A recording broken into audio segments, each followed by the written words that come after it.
Hello, and welcome to Outer Spaces, a podcast dedicated to empowering designers and contractors in the outdoor living space. Through this show, I hope to create a powerful resource for you, someone who is trying to grow their company but might not have all the tools and processes to do so. On Outer Spaces, we're passionate about breaking the chains of small mindsets and helping contractors just like you take control of their businesses and their lives. My name is Joshua Gillow, and through my 25 years of dirt under the nails experience, I look forward to sharing tips, strategies, and other contractor success stories here on the Outer Spaces podcast. Now, let's get on with the show.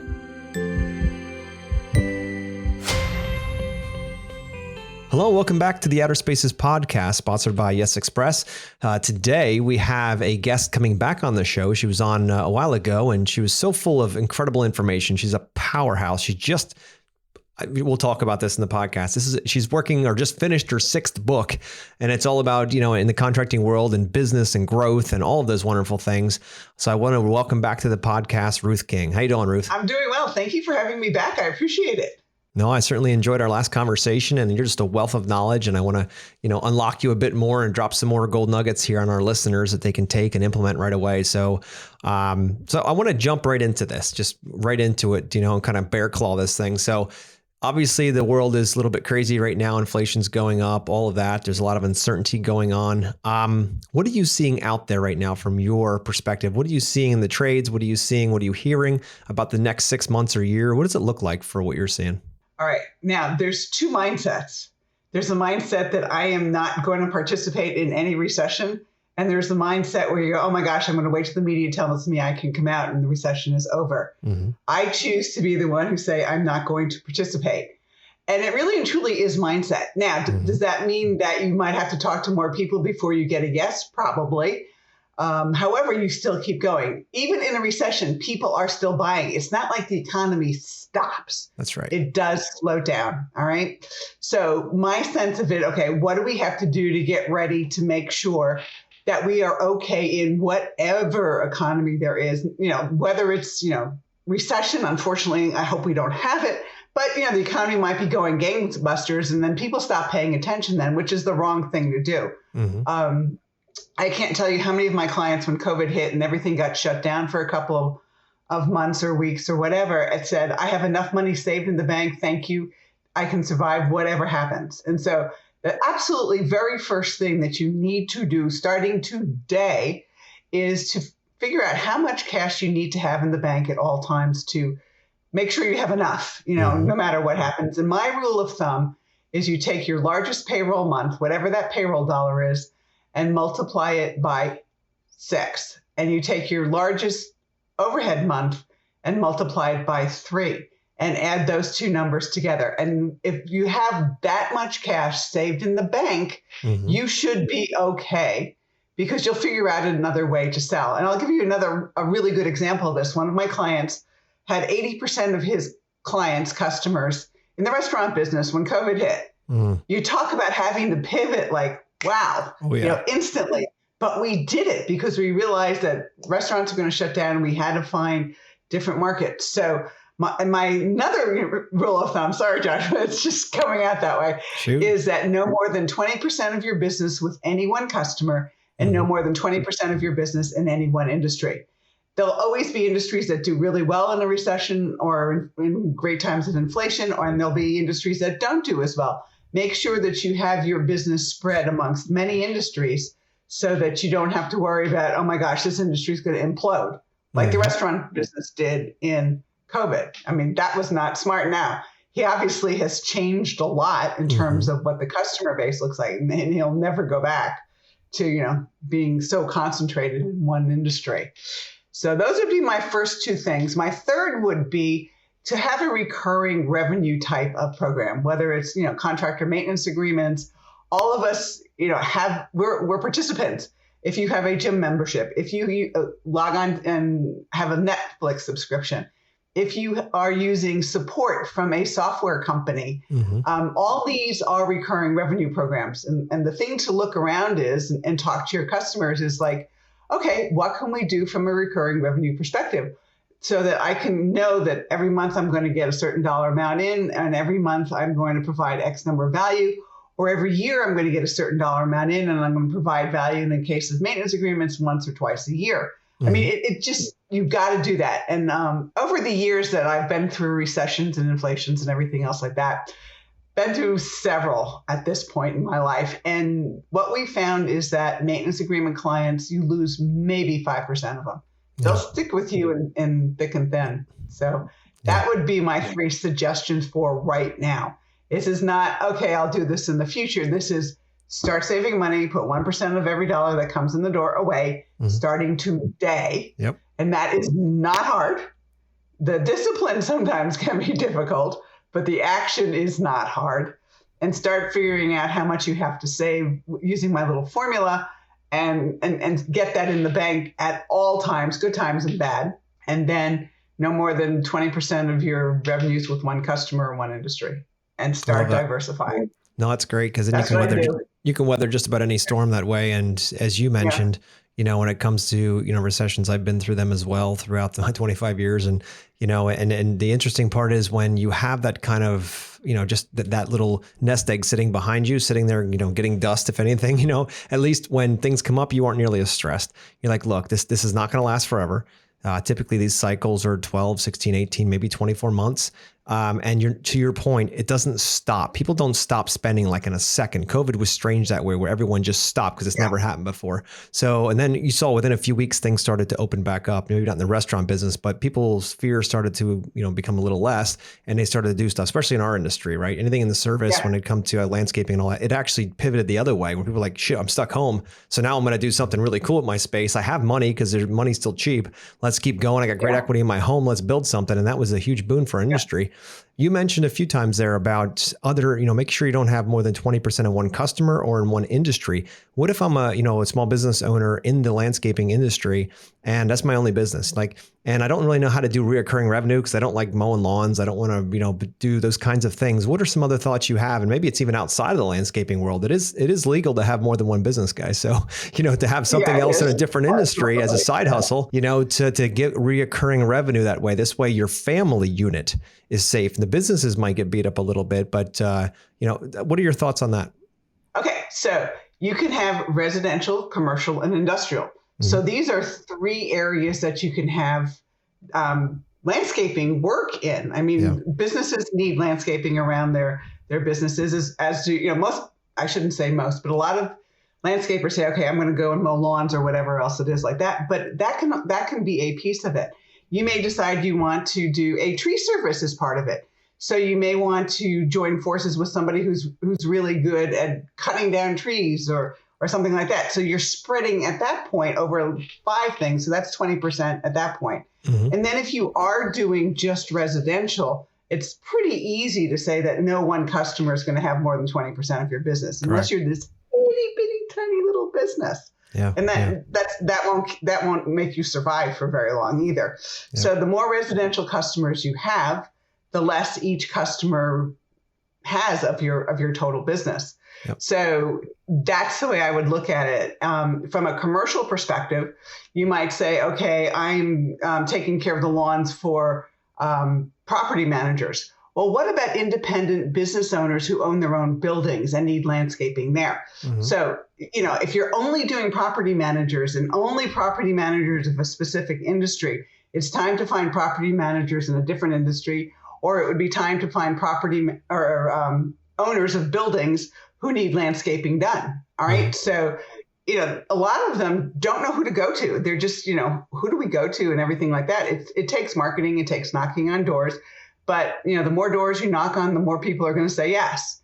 If you sit back in your office and go, oh my God, woe is me, nothing's going to happen. That's correct. Make it happen. Yep. So from that perspective, okay. And then you mentioned recurring revenue. All right. There are lots of different ways to have recurring revenue. Depending upon what your services are, you can put a bundle for a year. And I'll give you a perfect example of me. My landscaping company, January of every year, offers us a 5% discount if we pay for the entire year's work at once. And of course, I'm going to do that because I'm not making 5% in the bank right now. I mean, right. If I was making more than 5%, I probably wouldn't do it. And they probably would up it too.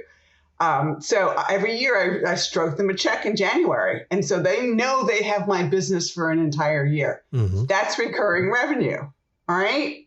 And every year I do the same thing, even when their prices go up a little bit, which they will because labor goes up and everything else cost-wise goes up. But that's recurring revenue. So if you take your customers and you know that you go there once a month, once a quarter, once every 6 months, whatever, once a week even, and you can bundle that together in a package and give them a slight discount for paying all of it, in a quarter or a month or a year or whatever else it is, that's recurring revenue to you. That customer is locked in. Yeah. And that's what it's all about. It doesn't have to be like a Netflix subscription or something along those lines. It can be exactly what you are doing, put into a bundle. And especially you mentioned January too, which for most of us in this industry is the hardest month. January, February, right after the holidays. Right. It's cold. If you're not plowing snow, you're just keeping your fingers crossed you're going to make it until April. March, April, it gets some new revenue. So to have an income stream in January is, almost a guaranteed income stream. It's pretty impressive, isn't it? It makes a big difference. So what I'd suggest you all do who are listening is print out your customer base. How long have they been customers? And what have you done for them? All right. Can you make that into a package that in January you can offer them a special deal? Yeah. That's your recurring revenue right there. It's already there. Just got to look at it differently, right? Paint it different color. Yep. Absolutely. I love it.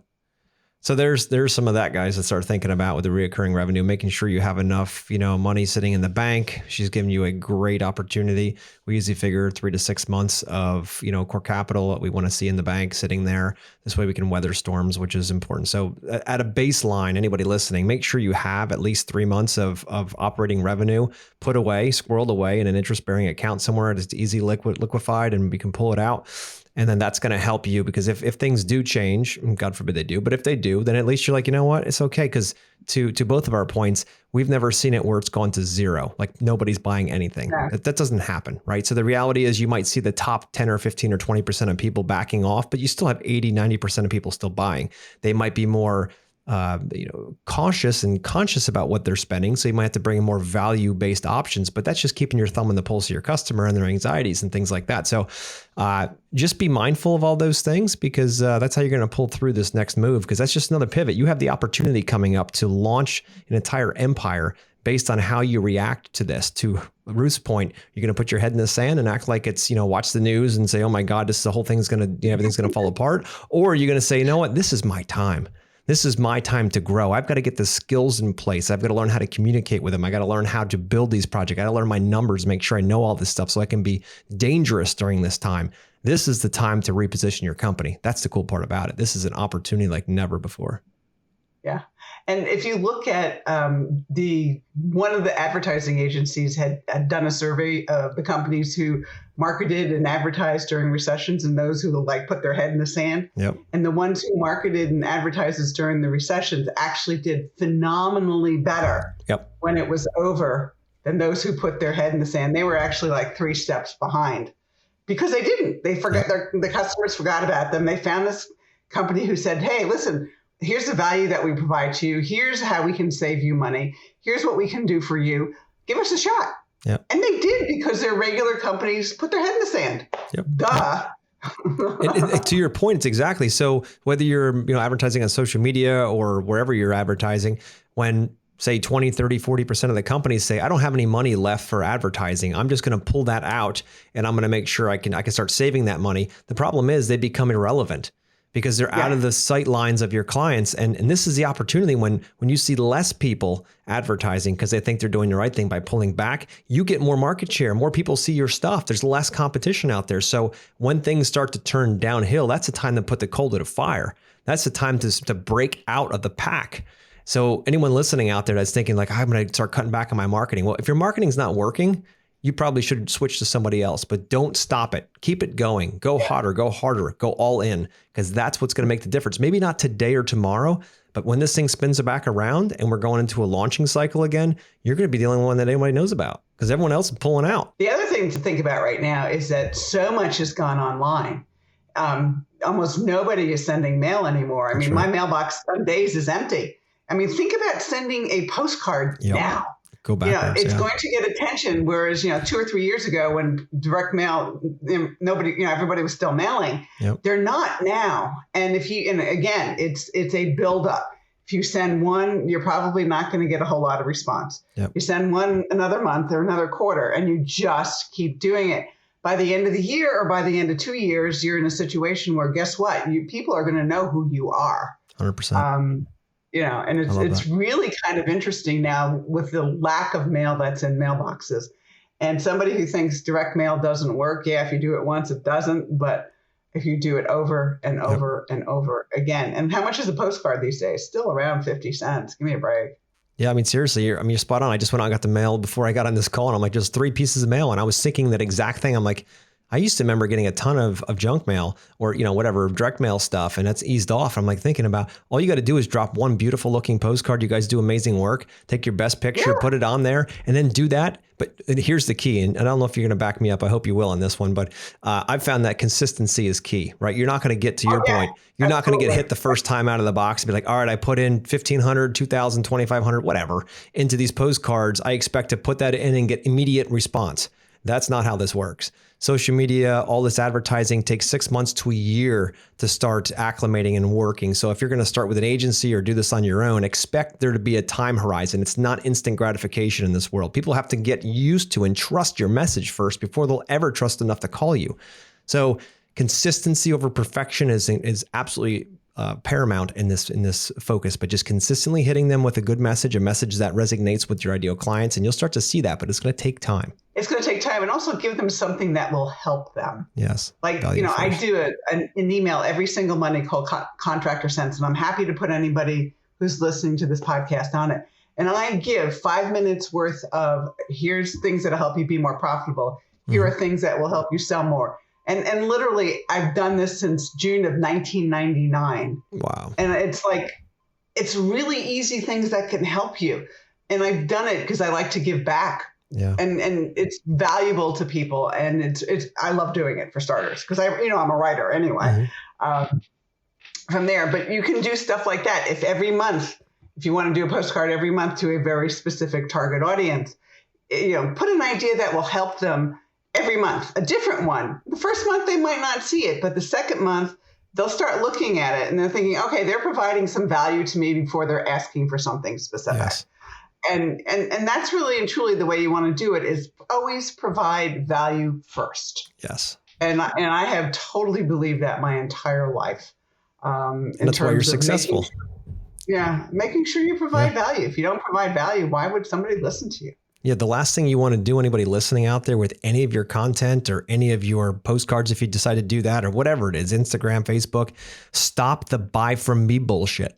Nobody wants to be told to be bought from, like, oh, look, I've got the best deal. Buy from me, buy from me, buy from me. That's what advertising in some people's minds are, and some agencies as well, to your point, and where my heart's at as well, is value first. Give value. Give so much value, they'd be crazy not to hire you. Educate them, give them what they want. Think about the seasonality of their landscape or their lawn or whatever part of the world you're in, whatever part of the industry you're in. Think about how you can be the value. What kind of questions are they asking during those times of the year? And how can your content, whether it's a physical postcard or whether it's something on Facebook, Instagram, whatever, how can you be helping them? Because pretty soon you become the guru, the expert in that field. And guess who they're going to call when they need something? Or who are they going to refer when a friend says, I need somebody to help me out with crabgrass, or I'm looking for an outdoor living space. I got this guy follow. That's all he talks about. That's all she talks about. It's so powerful.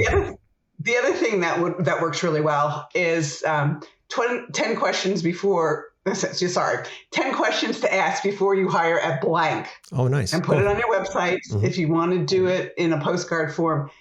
When you talk about those questions and give the answers of what they should be, they know that, in their minds, you're the one who to go to because you're not going to screw it up. Yep. You're not going to not do the things that you're talking about in the direct mail or on your website or something along those lines. I mean, it works really, really well. I love that. Here's another question you should ask before you hire, you need help with crabgrass, ask these questions. Yep. I love it. I love it. And you're educating them so you can make them powerful. And in that, you then gain value and expertise in their mind. So it's so powerful. Again, value first is the main thing. So, I mean, Ruth, and you and I can talk about this all day long, but I want to make sure we hit a couple of big buttons here today. So I want to shift gears, and you've written, again, 6 books.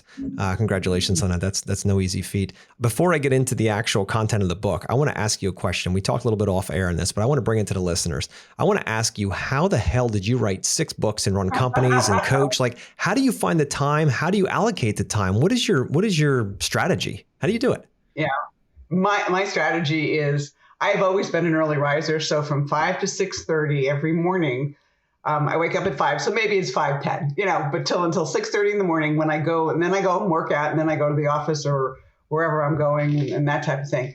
But it is my time to write. If I'm putting the information together for a proposal, like a PowerPoint or something like that, that is my time to do that. It is my incredibly creative thinking time.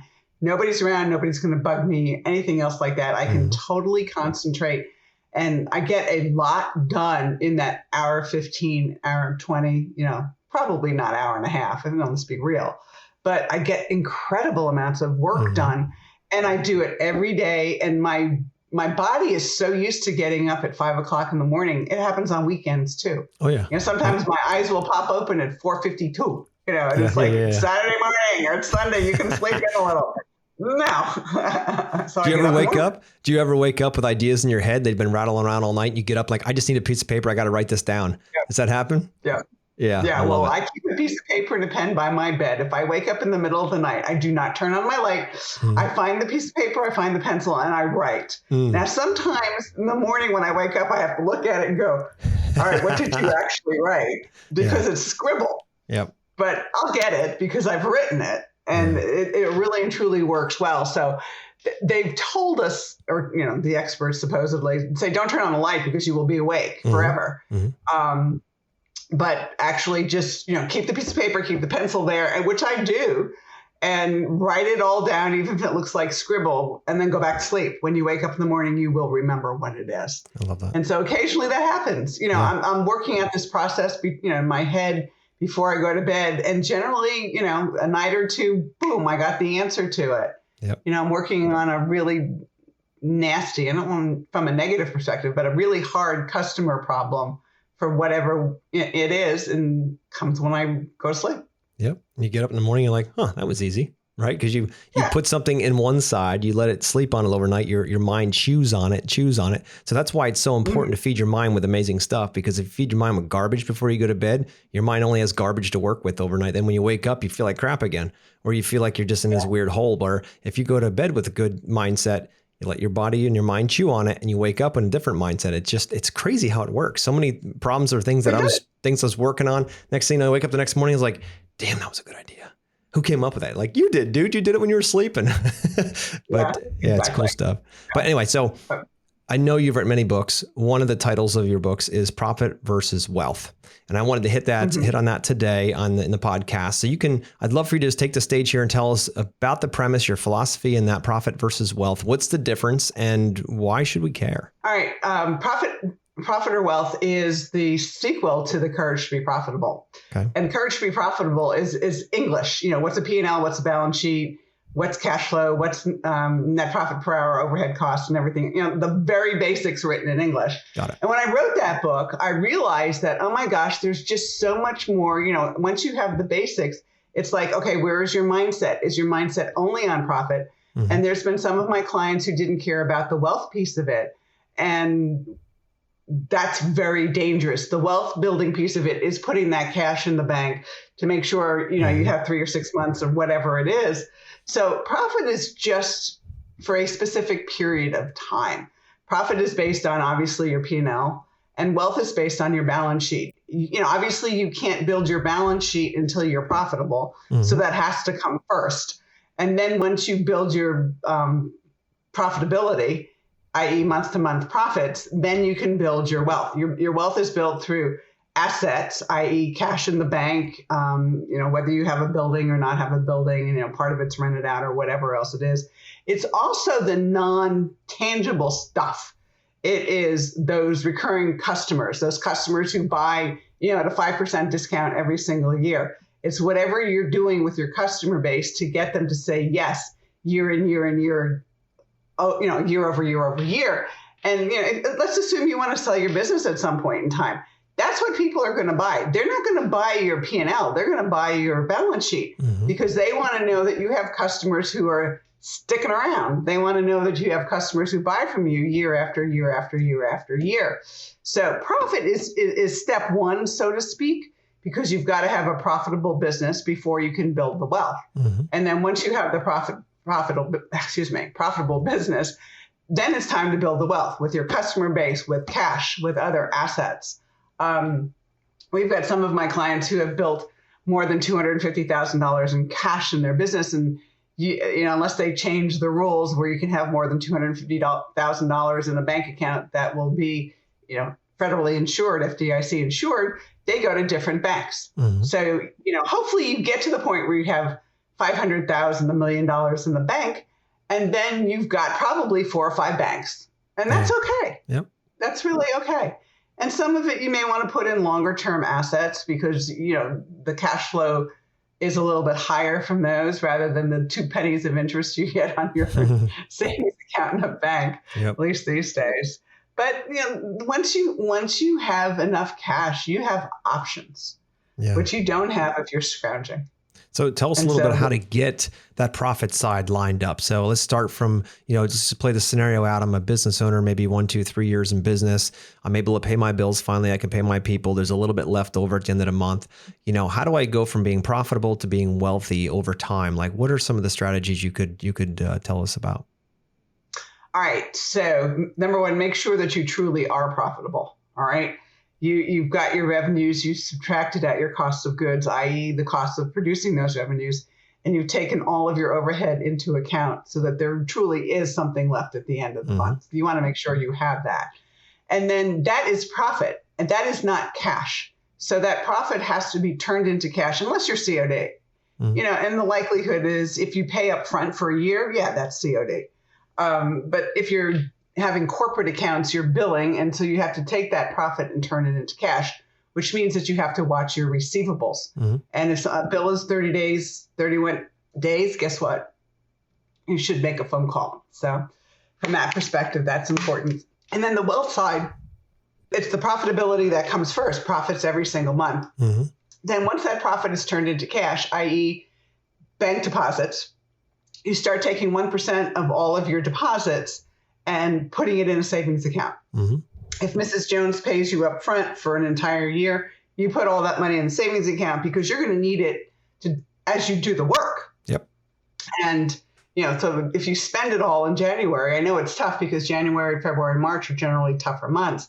But as you get more and more and more and more, think about, getting enough to cover overhead for January, February, March in prepaid recurring revenue.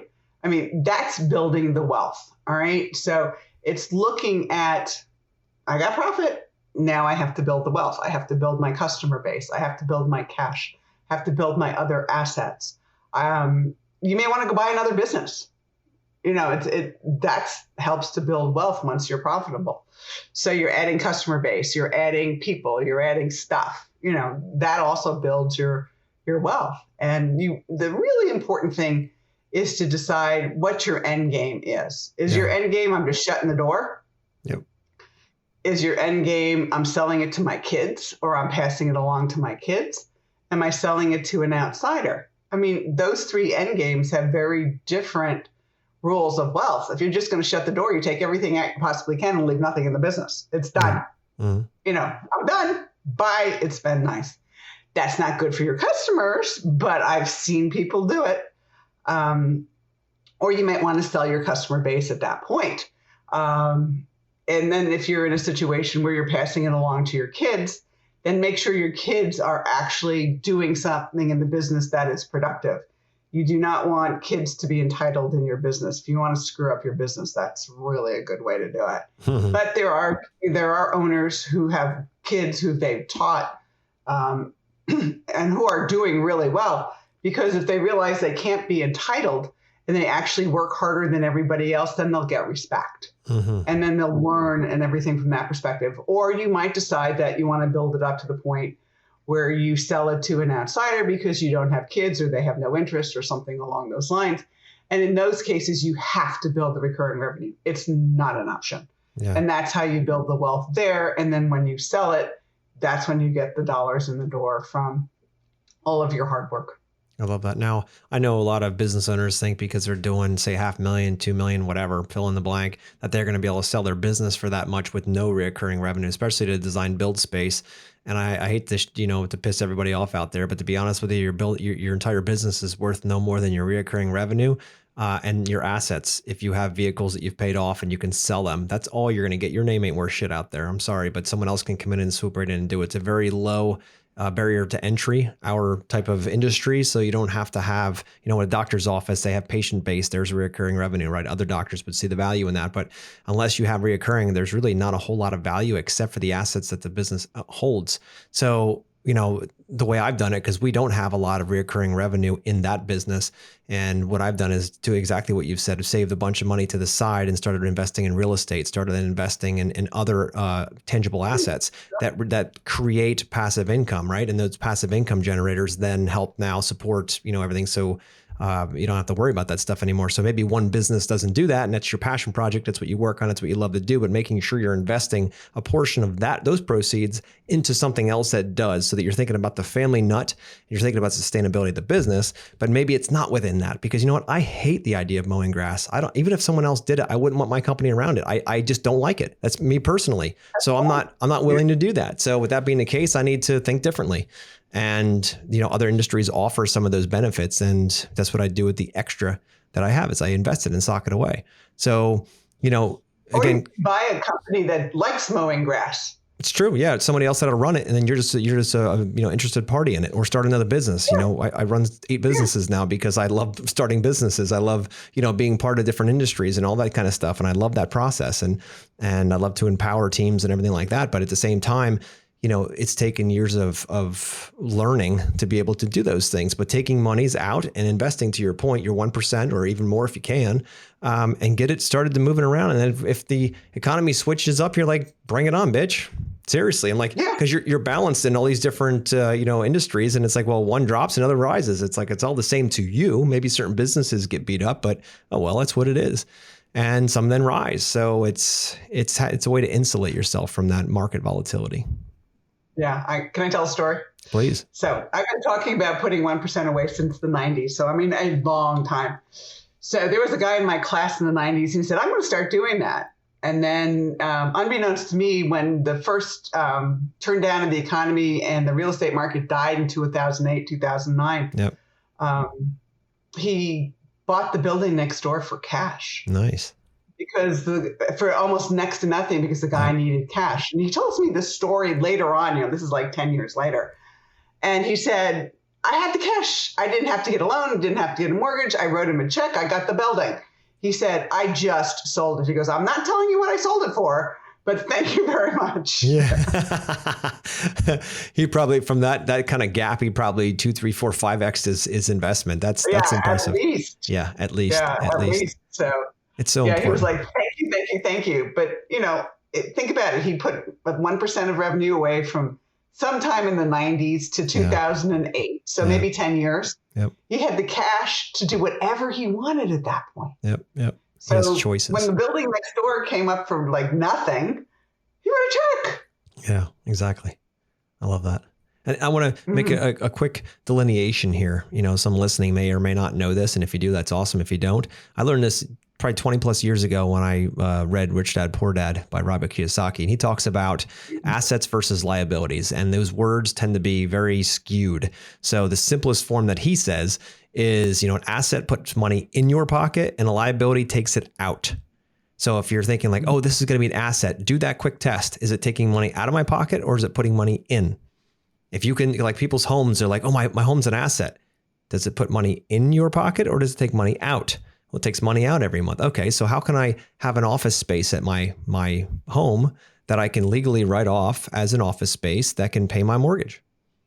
Like now, okay, now that liability just turned into an asset. It's just twisting things and becoming creative, but understanding that basis. An asset will put money. A boat is not an asset. Okay, guys, a boat is not an asset. It is a liability. No. Boats can be assets. A four-wheeler is definitely going to be a liability. It's not going to be an asset. Yeah. Even if you're using it on the job site, it's still going to cost you a lot more than it's going to make you. So don't try to play that justification game like I used to do.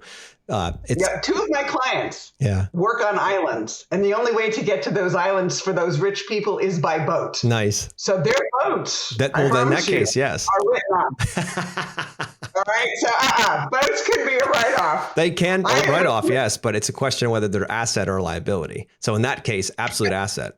But they're an asset to business. Yeah. But most are for fishing and like I want to buy a boat and drive around behind my truck because it looks cool, right? So that's the doodad. It's what they call it, right? So you don't want those. They suck money out of your wallet. Now, having them is not a problem. I have no problem with that. But just know what it is. That's all I'm trying to say here. Don't try to kid yourself.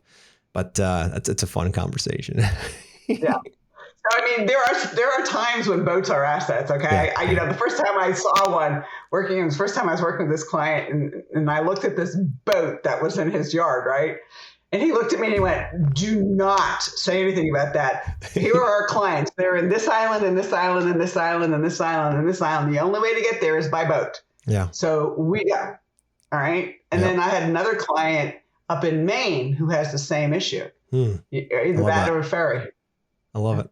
I know I tried to justify buying a four-wheeler for a while, and I'm like, I could put a little wagon behind it and I can go mulch people's properties with it. Like, and it's much more effective.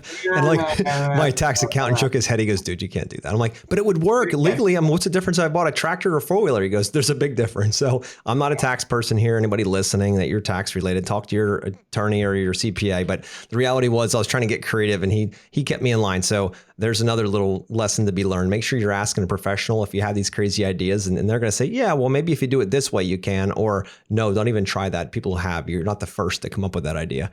But you might find some cool options. Yeah, IRS will frown on that. Yeah. Big time. Yeah, for sure. But, I mean, if they ever got audited, they could prove that the boat was used 100%. And where the boat went and where the customers were. So it was not a problem. 100% from there. It was legit. Cool.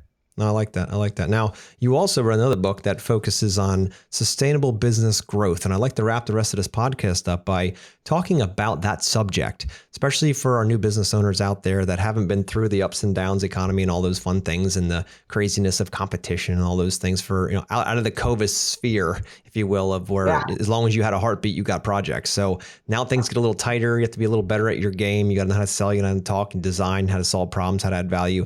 How do you build a sustainable business model for your business? What are some of your tips on that? You're not going to like the answer to this. It's recurring revenue and marketing. Well, I like the idea, but maybe some of the listeners won't, huh?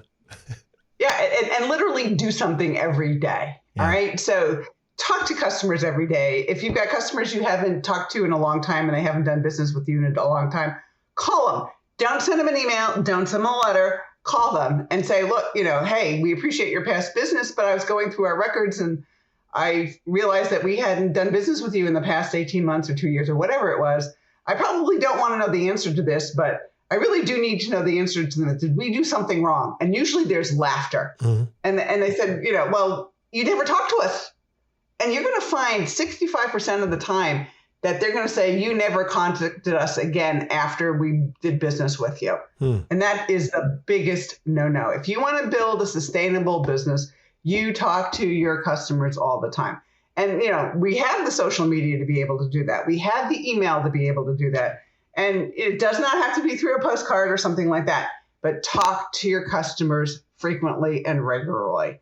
It might be through a newsletter. It might be through, hey, we saw this, thought you might be interested in it, and send them a link to something. I mean, just do things that let them know that you're around and you care.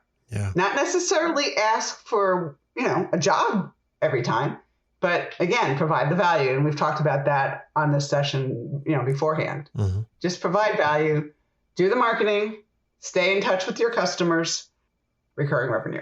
Yeah. Well, of course, that's the core of all of that. That makes it a lot easier to not have to be out there constantly fighting. Because, what'll happen is if you don't build that, what's going to happen 13 years from now, you're going to look back and you're going to have 13 years worth of kind of hand to mouth. or paycheck to paycheck, where you're out there hunting projects constantly because you're hungry. Imagine being a caveman going out there hunting for elk or whatever to feed, and then you feed and then you're hungry again, so you go out and hunt again. And that cycle is what people in business tend to stay in. They never break out of it. So reoccurring certainly helps with that, and diversifying your investment, that 1%, and buying other things in other industries is going to help as well. Starting other businesses, all that's going to help with that. So you're not constantly having to hunt, because in hunting mode, you're in survival mode.